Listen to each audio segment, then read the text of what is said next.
I would like to officially welcome everyone here to our shul here in Thornhill Woods and to another adult education lecture that we have many different classes.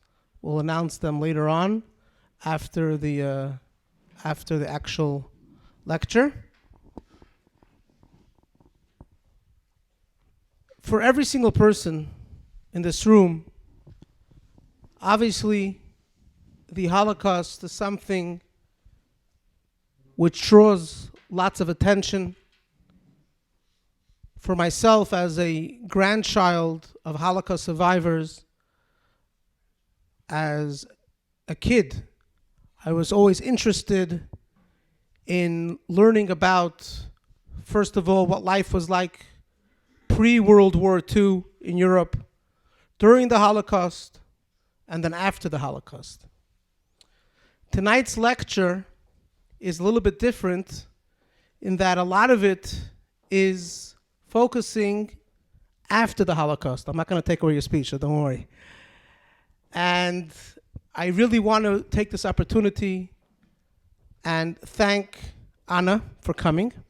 It was a number of years ago by divine providence that I met Anna and her husband Avram. Should live and be well. And since then, we became pretty close. Our families became pretty close. And not everyone agrees to share their story and what they went through, or like in Anna's case, going through. And for this reason, I really would like to publicly thank Anna for coming and joining us here today. And without any further ado, please help me in welcoming our guest lecturer for tonight, Mrs. Anna Cheszes.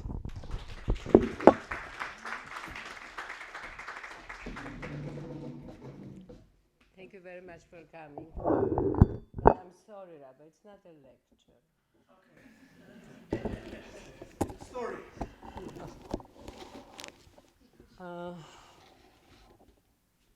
Accidentally, I came upon this bag, which we had at the conference here in Toronto in October of 2002. And the theme was Sharing the Past, Celebrating Life, International Child Survivors and Second Generation Conference. So this organization that I'm a member of for many, many years, if I would put glasses, it would help. It's called today the World Federation of Jewish Child Survivors of the Holocaust and Descendants. Organization started to be something of meaningful in 1985. There was a child psychiatrist in New York, Dr. Judith Kestenberg, and she decided to interview child survivors, thinking that until then they were not considered people of meaning or memory in the history of Holocaust because they were children. I was living in New York at that time, so I benefited from those programs. And I was able to attend some, and it did open my eyes to some issues in my life by learning other people's stories. At the present time, we have 38 groups all over the world, in Europe, in Mexico, many groups in the States, and even in Russia. There is a group too, I think Argentina, and in Israel, and in Australia. So now, my story. I was born to the Jewish parents in the city of Białystok, probably in November 1940. My name at that time was Paula Kaplan. As a result of the June 22nd German invasion of the Soviet Union, on June 27, Białystok fell into German hands. On that very day of the occupation, about 3,000 Jewish citizens of the city were killed, including my father. 5 weeks later, the ghetto was established, and since then, I lived there with my mother. In that place, in the Białystok ghetto, an area separated from the rest of the world by the wooden fence. 5 weeks later, the ghetto was established, and since then I lived there with my mother. In that place, in the Białystok ghetto, an area separated from the rest of the world by the wooden fence and barbed wire, I spent my early childhood. The organized resistance movement in the ghetto was well developed since the beginning, as members of the anti-fascist military organization came from all branches of the Jewish society.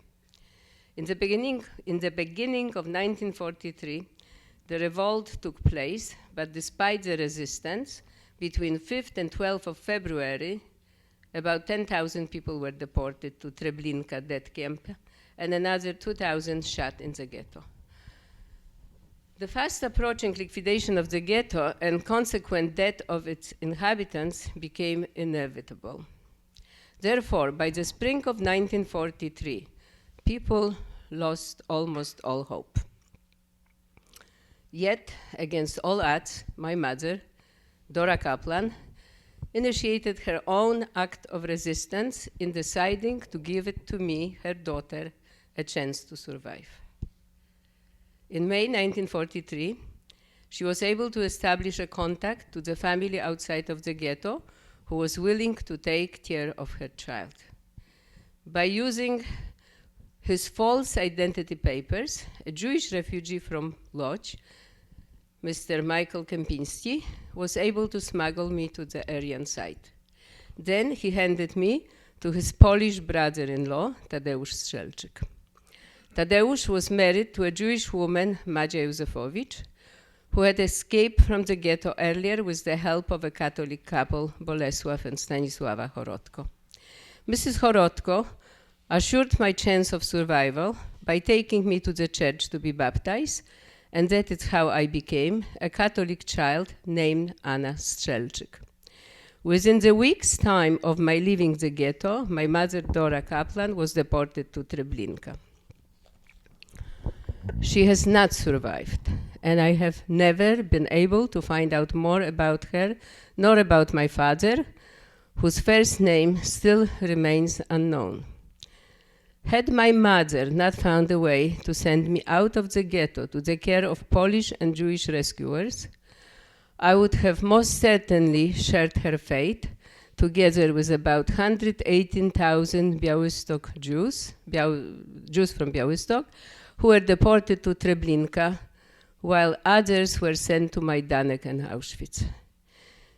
Growing up in the post-war Poland, as a daughter of devoted and inspiring adoptive parents, I was unaware of my true origin. I had no idea that thanks to the most unselfish act undertaken by my mother, Dora Kaplan, and then being protected by two special people, Tadeusz and Madzia Strzelczyk, I had the good fortune to be alive.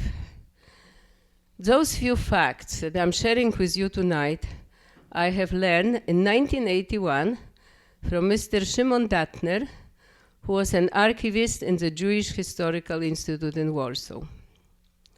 Yehuda Bauer, a Hebrew University professor, one of the leading scholars of the Holocaust, writes that any form of resistance to the Nazis allowed the Jewish people to maintain their dignity and humanity. His strong belief is that given the hardship and most humiliating conditions that our people lived under, we all should be aware and appreciate how many acts of resistance did take place. I respectfully submit to you that the life of every Jewish child saved from the Holocaust represents a living testament to the survival of the Jewish people. This is what sounds when it's written up. Now, when I got a letter from Mr. Szymon Datner in 1981, after finding on a friend's bookshelf a book which was published in Poland in years after I left, and I found a note that Helena Strzelczyk saved this child, Dora Kaplan.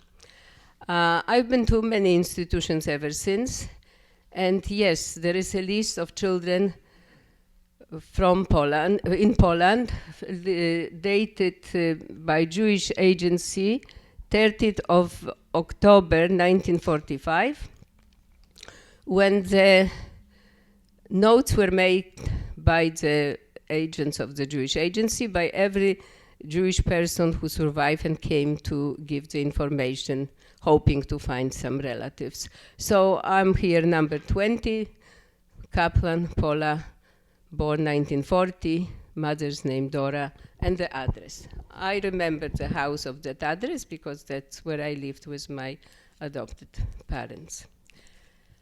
There is a lot of information about Białystok Ghetto. Mr. Datner, who later became one of the main archivists in the Jewish Historical Institute in Warsaw, he sent me a letter in 1981, in October, and he found a note made in December 1944 about me. Paula Kaplan, born 23rd of November 1940 in Białystok. This is different date than the date on my birth certificate, which actually is my baptism certificate. When I was in Białystok in the Civil Record Bureau, they showed me the parochial book from the church, and then I noticed that I was baptized before I was born. Obviously, when people were writing false information, they automatically wrote 1943, so I was baptized in May, but born in June.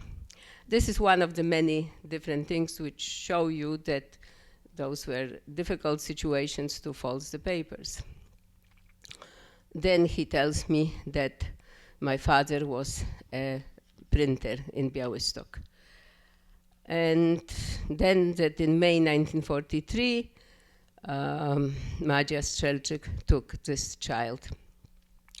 And she did not know my mother who raised me. She did not know my mother or father. And even here it's an error because it says that they were both killed in August 1944, but other documentation states that my father was killed on the first day when Germans came into the city. But with this document came an address in Argentina.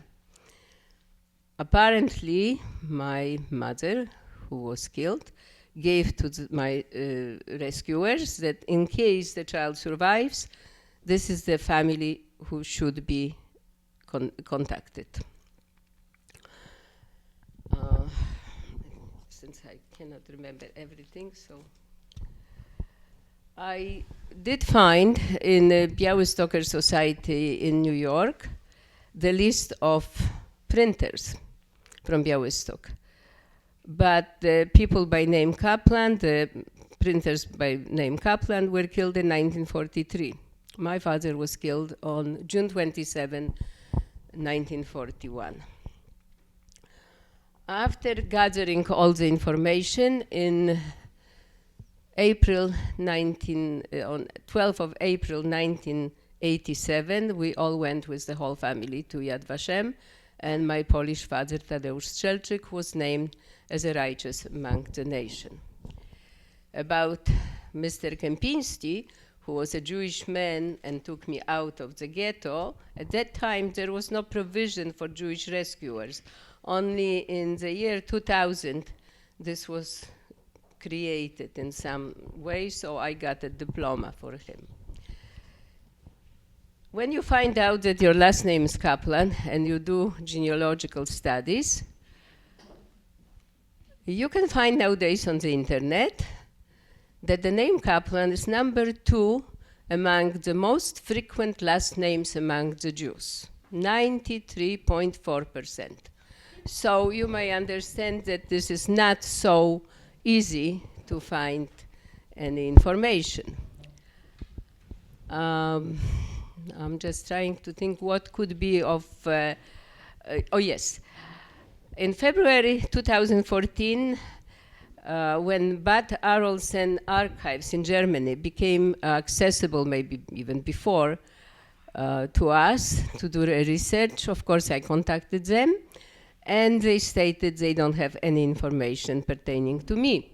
And they advised me to connect to the Jewish Gen in New York, to Archives of Jewish Institute, to United States Holocaust Memorial Museum, to Yad Vashem. I've been to every of those organizations, and no, I did not find any information.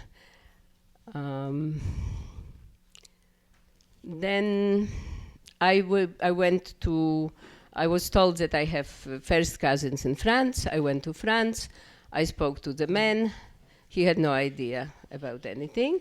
However, right now, his daughter, this person's daughter, when we did DNA, came out with the highest amount of common elements with me. However, she has no idea about anything. And this is where we are. We're still searching. There is every day more and more records, of course. But I was not able to find a connection between Shapiro family in Argentina to my name Kaplan. One of the grandsons of the Shapiro family visited me this summer. He lives in Israel. People send me family trees of many families Kaplan, but I don't have a first link to the chain. And that's about all in short. Then there could be a lot of different connections and conversations and stories. And at one point, I was advised to put the story by the Białystoker Gen on the internet. They thought maybe somebody will know something. Yes, there was a letter from a painter in Poland who makes paintings about anybody who his name is Józefowicz, which was my adopted mother's name. So nothing to the effect of Jewish genealogy. And I have tons of documentation, and it's never ending, but it's not getting anywhere. That's about the short story. Before we continue, I just want to share two things. First of all, the reason why we decided to do the lecture today is because there are many people that don't know the exact date when their loved ones passed away. And we all know that Kaddish is supposed to be said when a person passes away every year. So there are different people that had different days that they picked. The chief rabbinate of Israel, they picked today. Today was the 10th of Teves, which is a fast day on the Jewish calendar. And this is the day that was chosen by the chief rabbinate of Israel for Kaddish to be said. Like Anna says, every person that survives is a miracle, and it shows who we are. It shows the continuity of the Jewish people. I just would like to share something short before we go to our questions and answers. And that is, my grandfather, he was also born in Poland, and I'm not going to share his whole story, but he survived by joining the Russian army and fighting the Germans, Yamach Shema, and through that he actually survived. His brother ended up in Belarus as a partisan, and he was the only one from a group of 38 people, partisans, that actually survived. After the war, he went back to Poland, and obviously there was nothing really left. But he did find different non-Jews that were selling things that belonged to Jewish people. And he actually had a collection, a Judaica collection of all different things that he bought. And after the war, he came to Belgium. And when he came to Belgium, he started a new life. His first wife and kids were sadly killed during the war. And I went to visit him a number of times. The last time that I visited him, I just want to show you what he presented me. He gave me a gift, a psalmim, Saturday night, we make a special prayer over a cup of wine. And one of the things that we do is we smell the cloves. So this belonged to a family, and I use it every single Saturday night, and I think I have no idea who it belonged to, if anyone ever survived. But the fact that I use it every single Saturday night at the conclusion of Shabbat, it reminds me and my family of Am Yisrael Chai, that the Jewish people continue to live. And as hard as it may be when we hear different stories, but the reality of life is that the continuity of the Jewish people is definitely something that's continuing. And the only question is, are we going to be part of it? Well, my grandfather, may he rest in peace, Rabbi Moshe Hildesheim, moved finally to America in 1950. He got the first job that he got. They told him, Friday, we'll see you tomorrow on Shabbat. He says, no, I don't work on Shabbos. He said, if that's the case, don't come Monday either. And this is what happened every single week. And eventually people told him, what are you doing? It's about time that you realize you're in America. You have to stop all this. And he said, the biggest spit in the face that I could give to Hitler, Yamach Shemo, is that I raised my family, that they know what Shabbat is. They know what it means to be a Jew. And it's through that, it's thanks to him that I'm standing here today, me, all my cousins, for everything that he stood for. Despite losing his parents and siblings, nevertheless, he made sure to live a life and to stand strong that there should be a Jewish continuity. Before we take the questions and answers, I have a bunch of questions myself. I'll start just with one. We'll leave everyone else with questions as well. I just want to announce a few things, and that is we have a few upcoming classes. I recommend you take a calendar on the way out. We have a class coming up for ladies.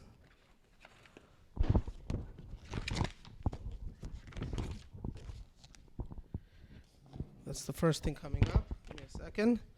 On January 8th, we have Moms and Kids Paint Night, January 20th. Tu B'Shvat, New Year's of the Trees, we have another program here in the shul on the 21st. We have a Friday night community Shabbat dinner here on the 18th. Baruch Hashem, there's lots going on.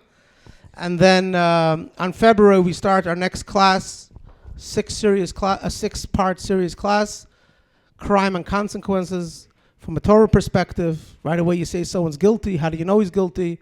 And even if he is guilty, how are you supposed to deal with him or her? So, Bezrat Hashem, that class starts February 6th. Before we continue, I would like to ask my wife, Chani, to please come up and make a small presentation to Anna. So, Anna, we just wanted to present you with a book to add to your reading collection. This is a book called Towards a Meaningful Life with the Wisdom of the Rebbe. It's a book that has meaning really for everybody. We wrote something short inside. And in the continuous search for meaning in life, for family, which, by the way, you don't have to look too far because every single person here in this room is family. That's really the beauty of being part of the Jewish people, because no matter where you are, we're one big family. So thank you very much for sharing with us. We're going to open up the floor to questions, and Anna has lots to share. She shared just a drop. The more you ask, the more you're going to hear. I got a sample of it. I could have crafted more. So I'll ask you the first question, Anna. When, like Anna, for those that came a little late, Anna actually shared that she grew up being baptized, thinking that she's not Jewish. At what age did you actually find out that you're Jewish? And like Hani said, that you're part of our family. I was talking to my friend Mary once in front of the school, and then I said, oh my God, it's late. I have to go home. My mother will be very upset that I come home late. And she said, what do you worry? That's not your mother. She overheard her parents talking because the Jewish people spoke at home about other families. And I came home crying, of course, and my mother showed me the documentation, and this was it for a while. Then one day, my father's cousin was babysitting us, and she said, "You're not really his daughter. He married your mother when you were 6 months old." So then I went to visit somebody. Somebody asked me, "Do you have a picture? Do you have a photograph of your mother?" And I remember standing like today in front of the house thinking, what a 10-year-old child carries mother's picture? Do you? Do you carry pictures of your mothers? No. But I never questioned my parents about it. And this was like put away in a sense. And then I was very fortunate. I went to school when we had a number of Jewish students. So I wasn't the only one. We had Jewish girls, we had children from mixed marriages, we had 2 or 3 friends in our class that the father saved the mother, so the father would be Polish, the mother would be Jewish, and there was not much talk about it.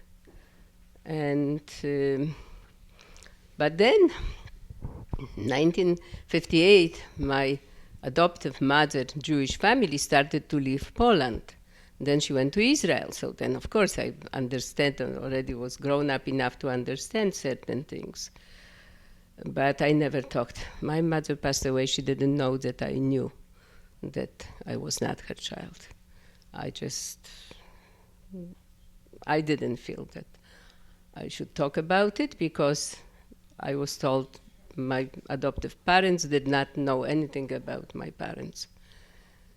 And I never talked about them as adoptive parents, but when we had programs at Jewish Genealogy, I was corrected by somebody that I should not say my mother about Madzia Strzelczyk. For me, this was the only mother I knew. So now I am supposed to make a distinction between Dora Kaplan, who didn't survive, who was my natural mother, about whom I can never find out anything, and my mother who raised me, who happened to be a Jewish woman in hiding as well. And she lost most of her family. But you see, philosophy of telling the children or not telling the children, you are the 3rd generation, we were the 1st generation, and some parents were protecting us by not talking about it.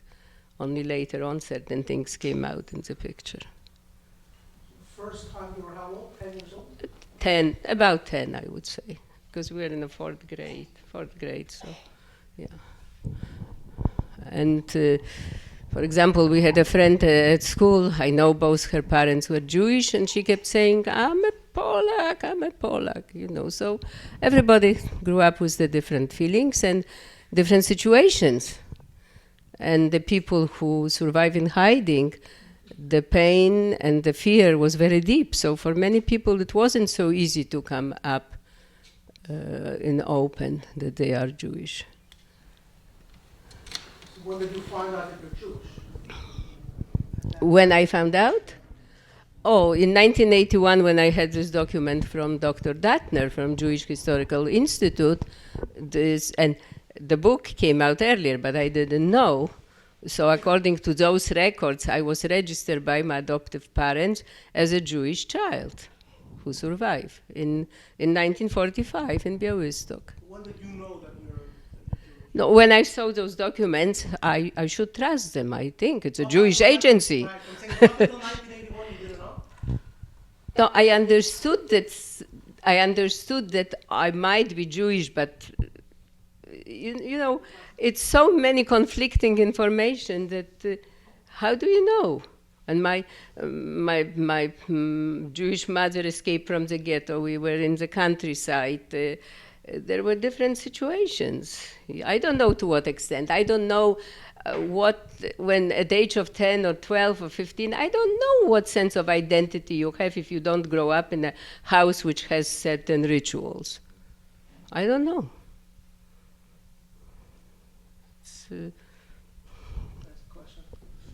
Yes, ma'am. Were you raised Jewish or were you raised Catholic? None. No, not Jewish and not Catholic. No, it's a totally secular home, absolutely. No. My father was Polish, my mother was Jewish. They created life without commitment. Yes. my adopted. And I have no idea if my birth parents, I don't know if they had observant home or secular home. I have no idea. Yes, Zora. Yes, Zora. But you mentioned in the past that Yes. at one point they had a Christmas tree, and then your mother said she doesn't want a Christmas tree anymore. Yeah, but Christmas tree. I've been to a Jewish doctor yesterday, and there was a decoration with Christmas there too. So no. But you're right. No, what I'm saying, it's right that at certain point my mother said to my father, the children are not so tiny anymore. We don't have to put the Christmas tree. But my father would put a Christmas tree, but he never went to church. So those are certain seasonal, customary. I don't know. We were never taught religion of any sort. No. And your mother that brought your mother, she Right. never mentioned that she's Jewish?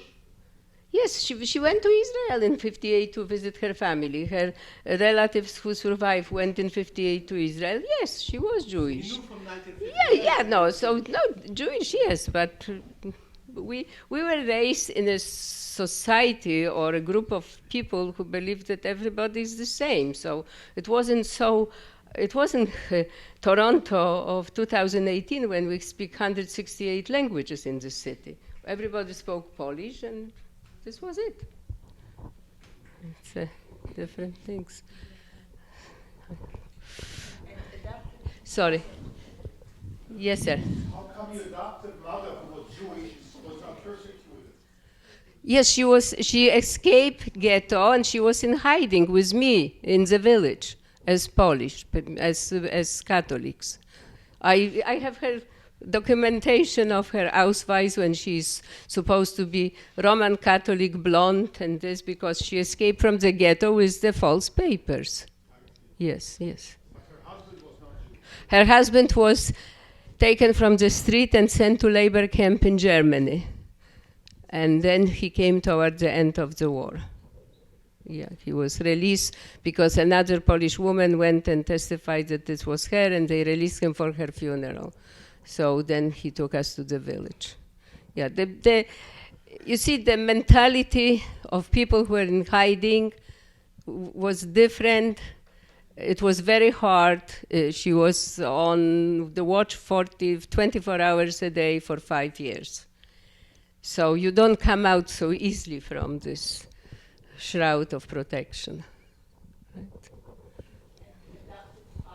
Yes. No, but I happen to know that when I started to ask questions, Mr. Kempinski, who took me out of the ghetto, that his wife sent a letter to my father. I found out after he passed away that he found out before his death that I knew. But I never spoke to him about it, never ever, no, it wasn't.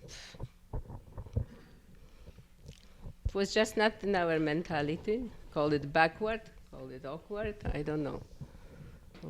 There is, we have number of people in our child survivor group, and everybody's story is totally different, and every family is a different behavior or reaction to the post-war situation, and the process of mourning, totally different, the fear. It depends on the group of people. I mean, I was fortunate to be in the school that there were Jewish children, so I was exposed. I have no idea. I have no idea. I tried to find out when they were born. The documentation is so vast nowadays on internet. But my father, I don't have a first name. And as I mentioned, I just found out that second most popular Jewish name is Kaplan, right? There was number of printers Kaplans. I went to Bialystoker Society in New York, and they were people printers. No. Then I was told that they were from Kartus Bereza, which is right now Belarus. And I had documentation from there. I went to Białystok to the archives. The man published in his newspaper my story. There were 2 letters from women whose parents who were hiding children, but this did not apply to me. The dates and the places never matched. So I don't know my father's first name, and my mother's, even her name as Dora, it's written in this document from archives, but when I spoke to Mr. Kempinski myself, I went to Europe every summer to see him. He told me he was arrested later for saving another Jewish child. He was sent to the camps, and he said he cannot swear that it wasn't, he told me this himself, it could be Cohen, Kagan, or Kaplan. So I go on the documentation, which it is, but talking to the people, every time there was a little bit different story. They might also not remember. That he stated he was beaten, he was arrested, he was sent to the camps, so he might have not remembered. The person who took me directly out of the ghetto. It was a Jewish man with Aryan papers. He had a profession that allowed him access to the ghetto, and this was organized by people in the ghetto. But when I found out few things, I wrote to my adopted mother, cousin, who stayed with us after they came from Russia, and she had a note in Tel Aviv that 2 names, Kaplan and Shapiro. So that's then how I started to look. And then this other woman, actually, my adoptive mother came into New York, and she passed away in my house at the age of 60. And she was contacting before somebody that left Białystok before. So after some time, I contacted the woman in Argentina, and she came to New York, and she told me, your first cousin is in France, your second in Argentina. So I went to France, I went to Argentina, but none of them had no idea about this story, because I don't know, in my fantasy, perhaps my mother gave the address in Argentina because she had no idea if the family in France is still alive. Maybe they were closer cousins, I don't know. But it's all speculation. And do you know how he was able to take you from the ghetto? Yes, he went to the factory. My mother, apparently Dora Kaplan, was working. Białystok was a textile town, and they were producing outfits for German army. So apparently she was working in one of those factories, and he spoke to her twice, and he asked her to bring me to show if the child could be safe on the Aryan side. And apparently the way I looked, it would be safe. They used to put kerchief on my head because I had a jet black curly hair, which in the eastern part of Poland, everybody was mostly blonde. But other than that, apparently they were teaching me how to speak Polish, because in the ghetto probably I wasn't. I really don't know. I don't know. And it was arranged. They bribed somebody at the gate, and they just moved some fence. You see, even this, some stories on internet I see with my name that they removed through the barbed wire. No, it wasn't. It was the wooden. Every ghetto had the different borders. There were some ghettos in Poland, even open ghettos. And that one in Białystok had wooden boards, so they moved one board to push the child. How old were you at the time? 3, about 3.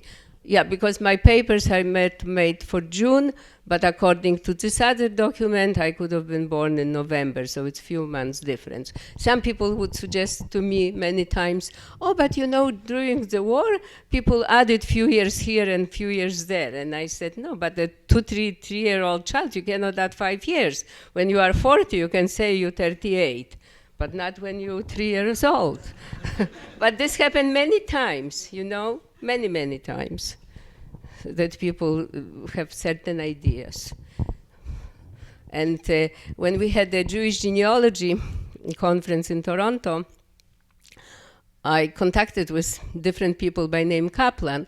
So I got a letter from one young man later, and he told me that his stepbrother is Spike Lee, the movie director in America, because his father married a Jewish woman by name Kaplan. So those, I have tons of those stories which have nothing to do helping me, but you're dealing with totally different times. So yes, ma'am. As a teenager, did you grow up as Jewish or non-Jewish or? We didn't, in our school, we did not have a catechism, and I had Jewish friends, but I think in my class there was only one girl who was raised with Jewish customs or Jewish home. The rest was secular, even though we knew who was Jewish or not. So were you shocked when you found out that you were Jewish? It was so step by step that I do not recall any shocks. No. You always knew that your adopted mother is Jewish. Yes, I knew. But I grew up among the children who many had mixed marriages, so it wasn't such a different or unusual thing for me. But you were hiding that you were Jewish, right? In Poland at that time?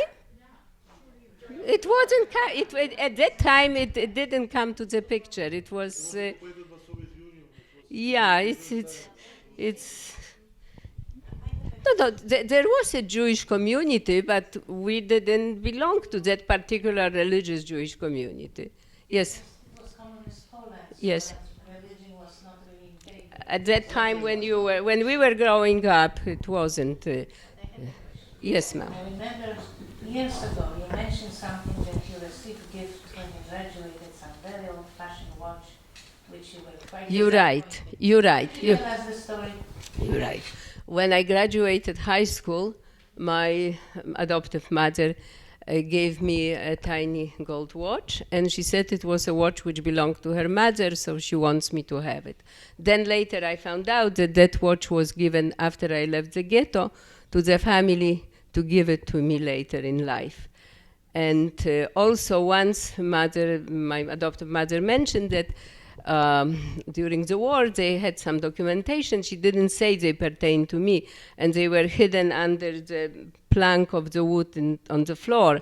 But then the Germans were searching the houses, apartments, everything, so they burned all the papers. So she must have memorized this address in Argentina, because that address in Argentina was correct address. I was there, and my picture was there, and they knew that they were contacted by Jewish agency after the war, that there is a child from their family. But nobody in those families knew whose child I was, until today.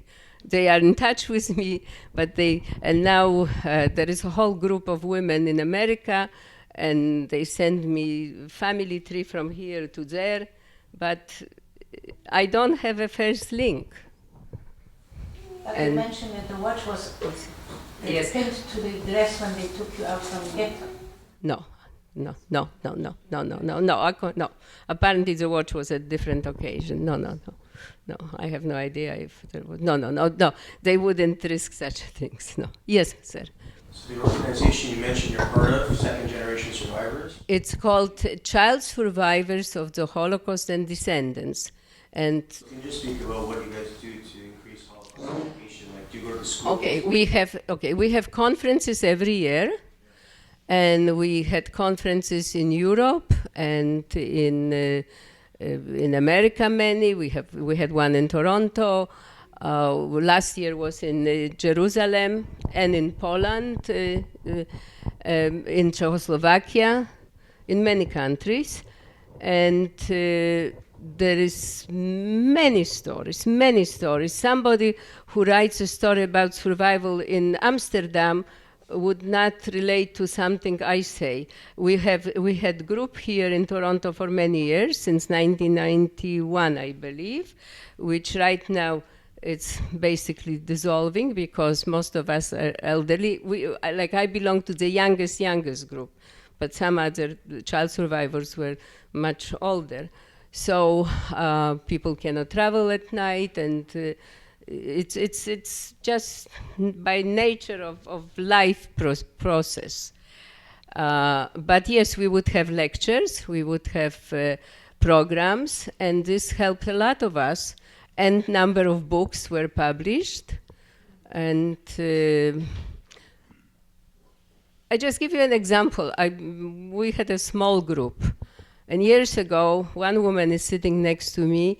She's from Czechoslovakia. And another woman was from France. The woman from France, I'm sorry that I'm standing like this, not facing this side, sorry. Yeah, okay, okay. And the woman from France is saying when she was liberated, and the woman from Czechoslovakia is going absolutely insane. She said, this was when I was sent to Theresienstadt, because different fronts were liberated at different times.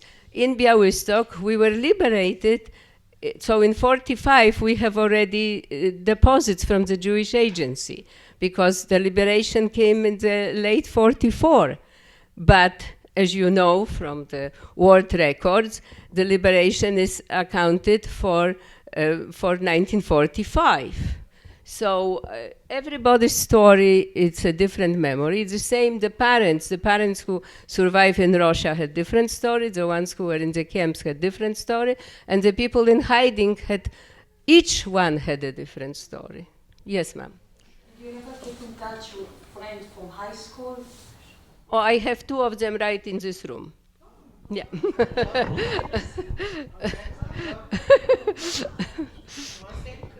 From the same class. And actually, my friend Marta was the one who, in 1994, forced us to do the program for Jewish genealogy of Toronto. This was our first program. And also we would belong to Speakers Bureau at the Newberger Holocaust Center, Educational Holocaust Center. So over the years we did different programs, and in lately the Nativot programs, yes.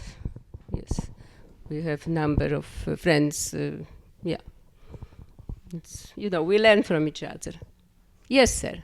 Did most of the people you came in contact with speak Yiddish, or was it all Polish?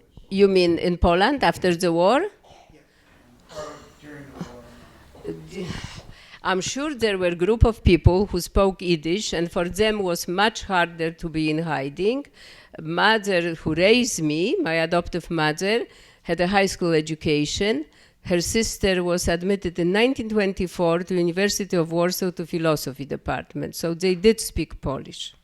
The Yiddish was, the father was an observant Jewish man, and apparently it was told in the family that when my Polish father came to date her, he would respect Chabad and he would knock on the door, but his Jewish grandchildren would press the bell. Sorry, Rabbi.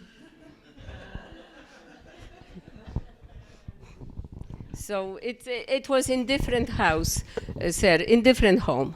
We had a friend, Marysia, her mother survived Auschwitz. She never talked about it, right? Never. We found out later when we were older or we were in the organization. We met her in Poland at the Holocaust symposium. Now in Poland there is a large group. There is few thousand people and they have meetings and different things. Every family was different, you know. We're talking, my parents who raised me, they came from Lodz. And Lodz had about 30% Jews, 30% Poles, and 30% Germans. So it was totally different.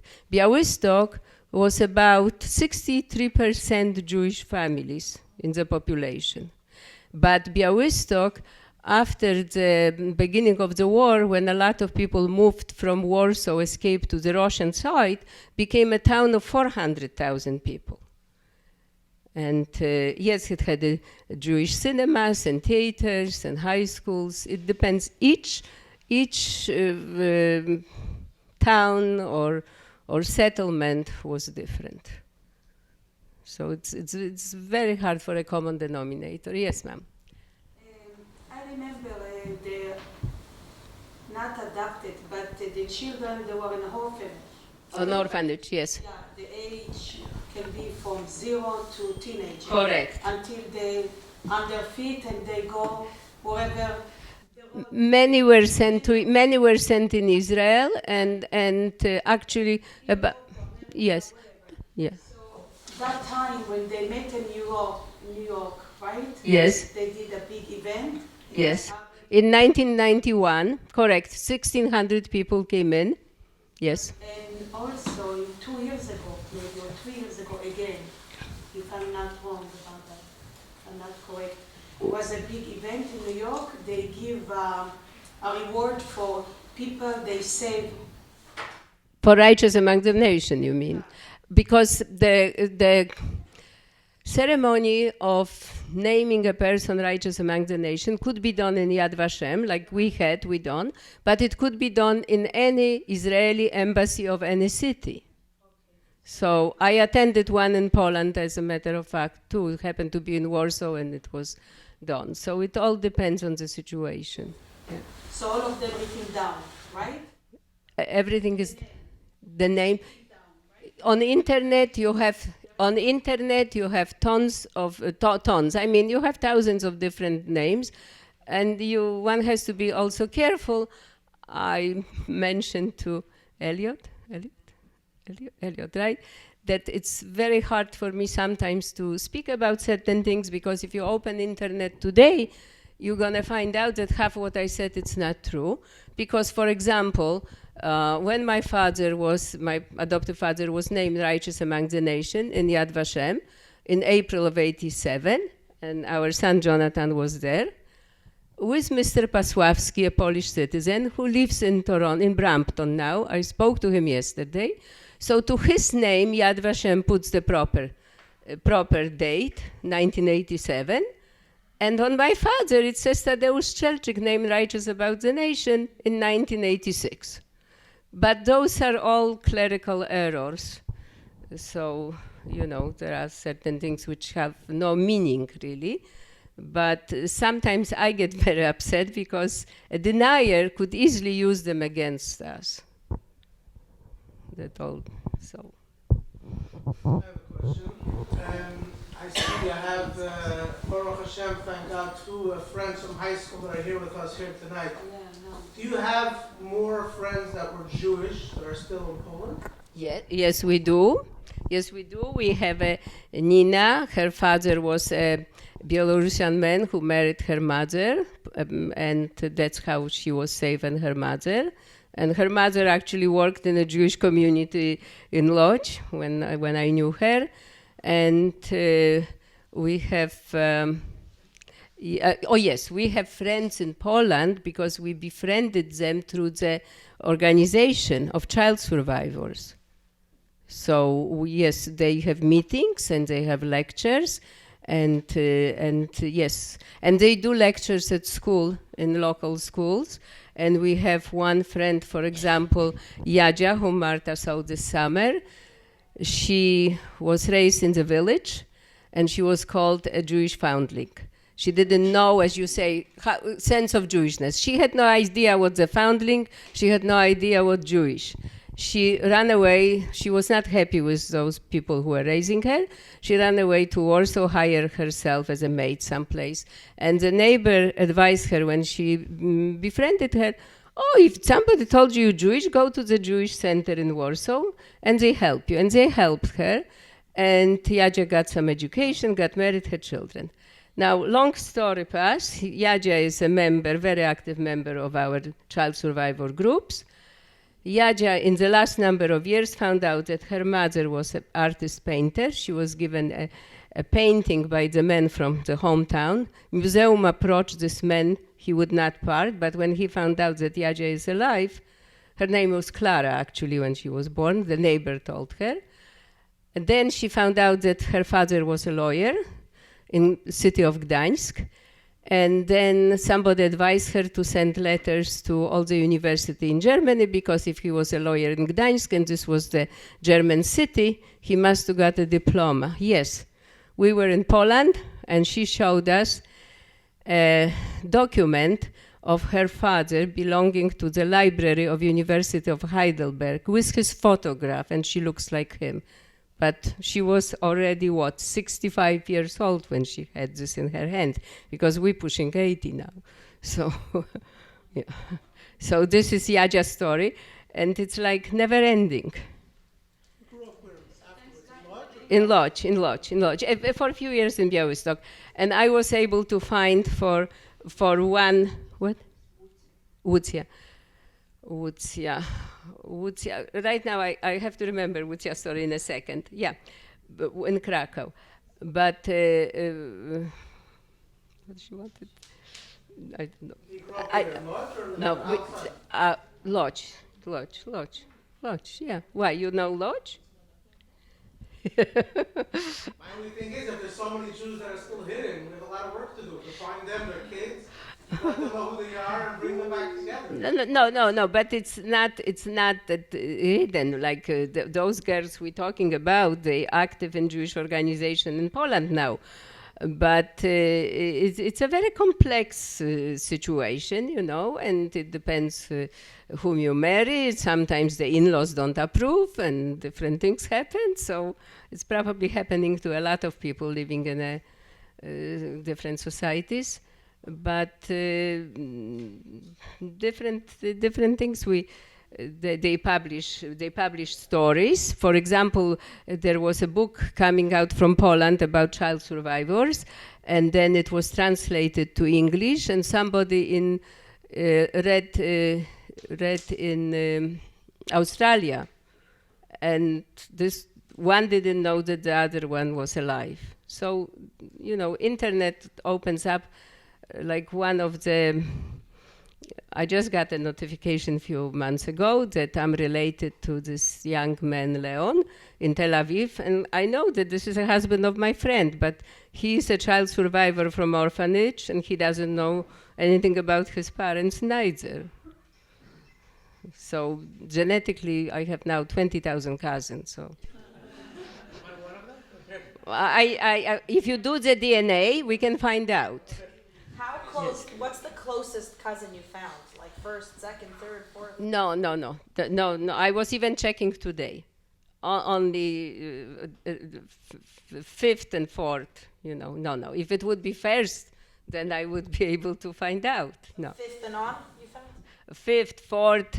First, they say first cousin 3 times removed, which means it could go to the great-great-great-grandfather, but I don't know who my parents were, so how can I establish this? Yes, ma'am. Somebody who's... Yes, sir. I want to go back to the watch. Yes, sir. That was from your mother, right? Apparently, and I gave it, and it was shown in the Holocaust Museum on a different exhibits. Yeah. Did you ever bother taking it apart? Yes, we did. It's a very tiny watch, nothing there, no. Yeah, your point is well taken. Yes, it was. It was taken apart, yes. Yes, of course. Yes. Yes.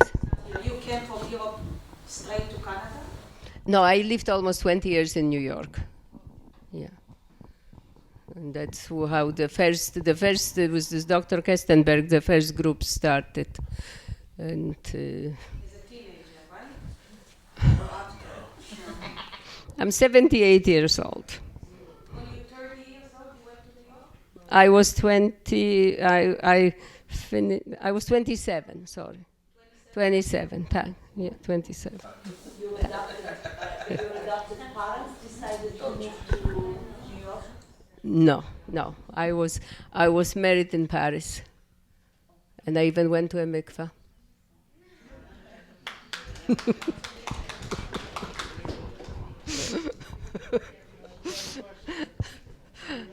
Yes. Tova's grandson. When you were in your last family, have you ever thought about using Ancestry? Of course. I get every day a letter. Oh, yes, but those are people who, you know, it's very complex. Yes, there could be, 70,000 connections, but it's... Yes, because Ashkenazi Jewry is intermarried 100 times. Right, yeah, it's very, very, I mean, it's... I had a mentor in that case, but it's really not... Actually, I was telling my friend today that 4 people contacted me and asked who is that man, Abraham Cheszes, because they have more points with him. Okay, because the Jews in different areas it could be through the 10th generation before, you know. I don't know technicality about DNA, but according to the ancestry, I think I'm 96.5% Ashkenazi Jew, and the rest is Scottish, Irish, and English. So, I mean 3%. So according to this, I'm 97% Jewish. Yes, ma'am. Do you remember anything of your natural mother, of your birth No, mother? absolutely nothing. Nothing at all. Nothing at all. I don't remember from the ghetto anything. My first memory is a German soldier in the village patting me on the head and saying Kinder and giving me a candy. And when I did the programs in Kitchener-Waterloo, they had a very rich Holocaust programs there, and a lot of German descent, that's how I would start to tell to the kids the story, to bring it easier to the small children. Sorry, because there was somebody there. Yeah. Do you remember being put in the bag, the duffel bag? No. Zora, I was not put in a duffel bag. I was pushed through the opening in the fence. No, never. There are stories of Elżbieta Ficowska and Irena Sendler, if you're familiar with the name. So yes, Irena Sendler. And for example, about Irena Sendler, somebody sends me from Israel a program that she was a plumber working for the city sewers, which is absolutely not true. That this woman was a doctor's daughter who got a degree in social work, and before the war was in Warsaw in charge of the social work department. During the war, she pretended to be a nurse. She made some documentation so she would be, she could gain access to the ghetto during the epidemic of some sort. But she did create a situation that few thousand children were saved by her effort. Yes. So and they would put sometimes in a bag if it was a tiny baby, but very seldom because the child could suffocate in the bag. So there were very extreme situations at different times. There is tons of literature about it. Yes. The person who saved you from the camp, how he contacted your adopted mother? How was the decision to pass it to that? Okay. Mr. Kempinski, who took me out, was married to a Polish woman who was a sister to my adopted father. It was a Polish man married a Jewish woman, and a Jewish man married a Polish woman. So the Polish man and a Polish woman were brother and sister. Yes. Yeah. That's how it was arranged, that my adoptive mother would have a fake documentation and they would organize the trip to the village. And there was a woman who wrote a book about Białystok Ghetto, and in second edition of that book, she published the story with the photographs, and she went to that village and she interviewed people, but of course nobody's alive from that era anymore. And when your adopted mother registered you as a child in the documents, what's the mother's and father's name? No. Only the name Dora is mentioned, of my Jewish mother name as Dora. My birth certificate is based on my baptism certificate, which was falsified by another righteous woman from Poland, and I applied to Yad Vashem for that family to be named righteous among the nation. I was refused for not enough evidence, and I could not find more evidence. I found 17 people of that last name. I talked to a man in Australia, but those people were already gone, and I couldn't establish enough evidence. So the only thing that you had that your mother's name is Dora? Perhaps. It's Because I checked every possible Dora Kaplan because I don't know her maiden name. And we try with this Shapiro family, it doesn't come out. They study every picture and every document, and I visited France and Argentina, and they don't know. They didn't know. And then one family moved to Israel, to kibbutz. I went twice to the kibbutz, and the lady was saying to me, "What do you worry? You're like our sister. What do you worry?" It seems like it's very hard for them to accept the fact that I would like to know about my parents. And, you don't want to offend anybody, but you have this feeling and somebody else has another feeling, and you never know when you're stepping on somebody's toes and their feelings. Yes. I just wanted to ask you, it sounds to me like you had quite a nice, fairly normal childhood. Oh yes, very comfortable childhood. Yes. Because I know that a lot of survivors, of course, you were very young when you were adopted. And Right. you were adopted into it. No, my both parents were working, and They never had children other than you? yes, my brother was born in 1945. Yes, and he came to Yad Vashem for the ceremony. Did you have issues because he was a natural child versus you being adopted? Or No. Actually, the last 2 weeks I've been speaking to him every day because we have a child sick from Mr. Kempinski, very sick son in Poland, and we have to take care of a lot of things. So, no. My brother had his 50th wedding anniversary a year ago, and they had it in our house in Toronto. They all came in. They live in Denver, and he has 2 sons and 6 granddaughters. Yes, ma'am. I apologize, I wasn't here in the beginning, but do you have any memory of being in the ghetto? In the ghetto, no. My first memory is from the village of the German, and then when the war apparently ended, that we passing there was no bridge, and we had to go through the river. That's all. I don't remember anything else. Which village? Village outside. Kowale, outside of Białystok. That's where you were. That's where we were hiding as Christians, yeah. And I remember that I was in the kindergarten, and apparently we were asked by the maybe nun, I don't know, to show the crosses or medallions, and I didn't have it because my parents didn't give me any such a thing. And I came home and I said I was embarrassed. All the children had it, and mother said, "What did you do?" I said, "I left it in the bathroom," and that's all. But then in Lodz already there was a school which had no religious affiliation. Were you protected to survive all that 3 years? I was protected. You mean? Not, we're talking about the war. After the war, there was no need for any protection. No. Prior to the war, I don't know, because in the ghetto, I have no recollection. I've been to the psychologist, and I've been put under how you call it, hypnosis. Yes, and it didn't work. No.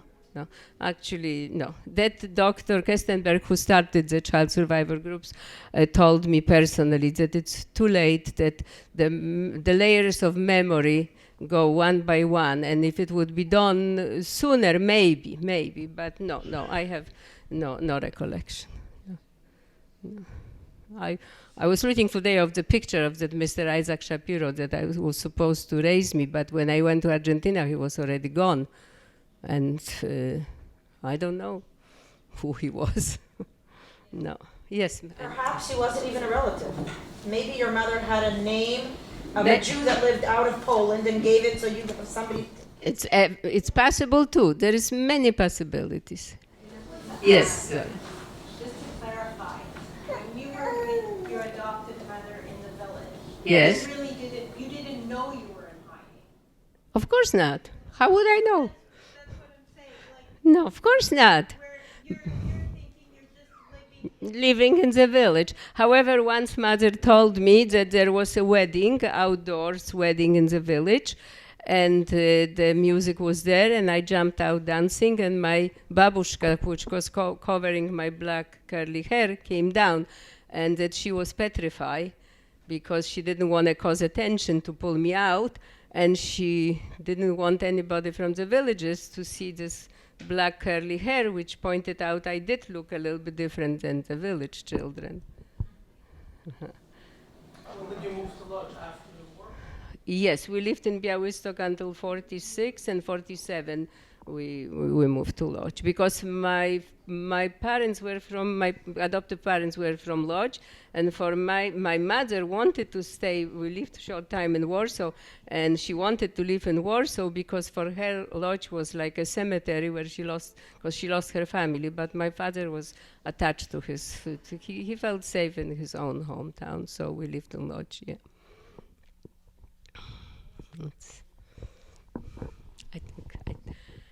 I think you guys are tired, right? Excuse me? You can stay on the Thank you, Abby. You know, we can do this, that's actually a good idea. Thank you very much. Thank you very much. I do appreciate the chair. Because Lucia, ja musiałam włożyć te buty, które mi ścisną. No tak, ale mam hammer toe, to ty wiesz jak trudno? Oh, sorry. The lady asked why I didn't want my adopted mother to know that I suspect or I was given some hints. I wouldn't dare. And to me it would be like questioning her love, and I don't know. I never had maybe I never had the courage. Maybe I was afraid to hear the truth. I don't know. I have no idea. Yes, ma'am. Did you know other children that were adopted in your village? And were there many children that were adopted? How would I know? I was 4-year-old, and I didn't know I was adopted. How would I know if somebody else was adopted? Down the road, did you find out that other children also were Adopted? No? In our class, Marta, do you recall somebody was adopted in our class? I don't recall. No. But we had a few children in the class that had second father or second mother, thinking that it was their natural father or mother, because the parents, after losing one partner during the war, would remarry when a child was very tiny. So this way, yes, this was few children like this. Yes. But as a matter of fact, the girl who told me, this is not your mother, what you're rushing home for, she overheard my other friend's story. So then we established who was that friend. It was a different story altogether. So it's never ending. How did they know that you're not the...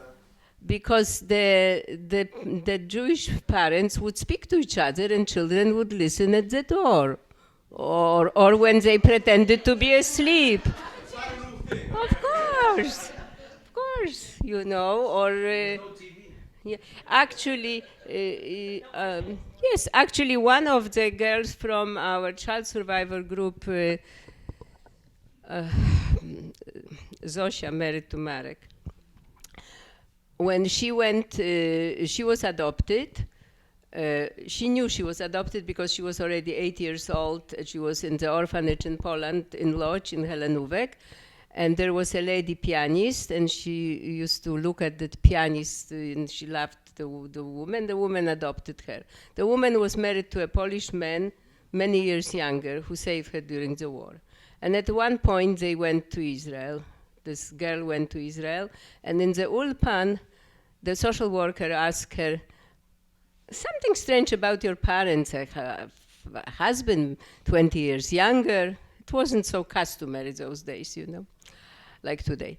And then she found out that there were two people looking for that girl, One was the girl who actually heard behind the door the family discussing what to do with the child, where to hide her. And this was that girl. And the other man was the Mr. Zucker, I think. It was a Jewish agency representative who used to collect the Jewish children hidden by Polish families. And a lot of children were sent to orphanage. And we have few friends from those orphanages, and they never found out who they are. One of them is that friend that showed up on my DNA a few months ago. But he doesn't know, and I don't know. So that's, no. Don't you have to go to work tomorrow?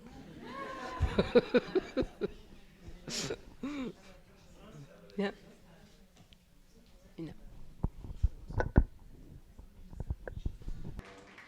We would like to wish her gesund health till 120, and then when 120 we'll give her a little more Bezrat Hashem. You should live, be able to tell the story, and with God's help, each and every one of us should also recognize the blessings that we have.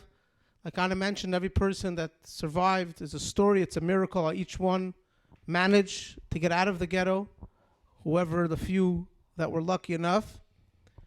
And each and every one of us should do what we could do to make sure that our story, the Jewish people's story, continues through us, through our children, through our grandchildren, Bezrat Hashem, to keep the torch of Yiddishkeit going, that the Am Yisrael Chai, like we say.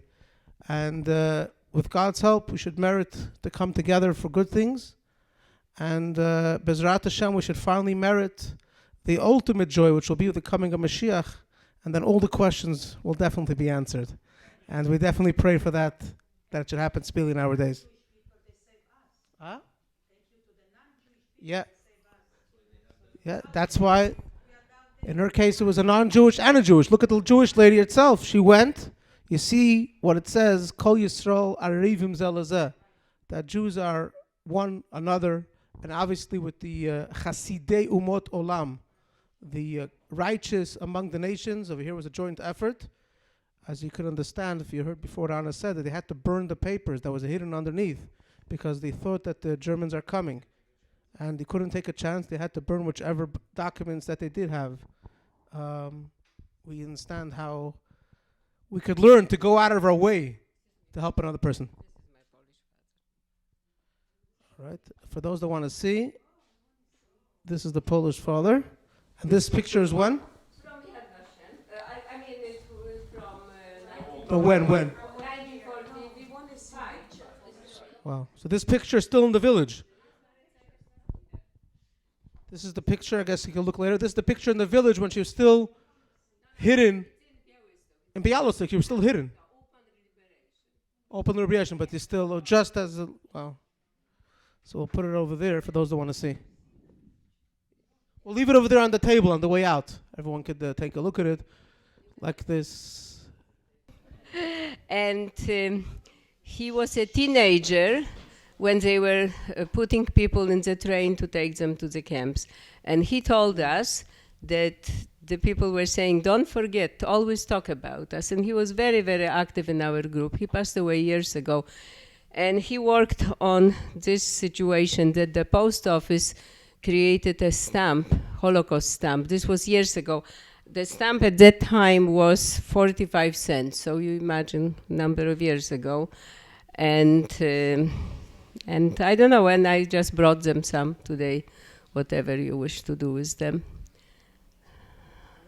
Right, yeah.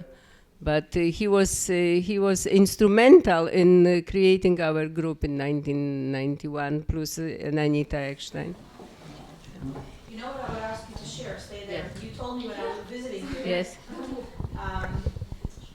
How that your mother actually contacted this family in Argentina after Yes. the war and the situation when they came to look for you. Right.